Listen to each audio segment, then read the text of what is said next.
गांव के छोटे से खेत में रामू रहता था। वह साधारण किसान था, लेकिन मेहनत और लगन में सबसे बड़ा था। उसके पास ज्यादा जमीन नहीं थी, लेकिन उसके सपने बड़े थे। हर सुबह सूरज की पहली किरण के साथ वह खेत की ओर निकलता और दिन भर मेहनत करता।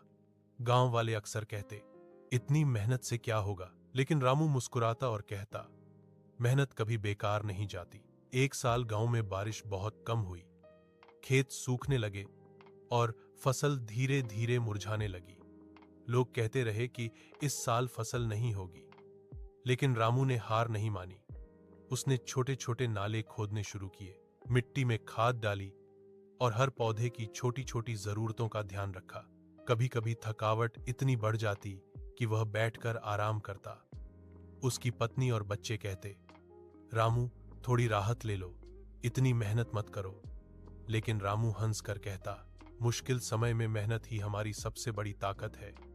कोशिश जारी रखो, हार मत मानो। रामू ने अपने खेत में हर दिन सूरज ढलने तक काम किया। उसने पौधों के लिए पानी, खाद और ध्यान रखा। उसके खेत की मिट्टी, पौधे और फसल उसके प्यार और मेहनत की कहानी कह रहे थे। धीरे धीरे उसकी मेहनत रंग लाने लगी। थोड़ी बारिश और उसकी देखभाल से फसल हरी भरी हो गई। कटाई के दिन गांव वाले हैरान रह गए। उन्होंने कभी सोचा भी नहीं था कि इतनी कठिन परिस्थितियों में कोई किसान इतनी अच्छी फसल उगा सकता है।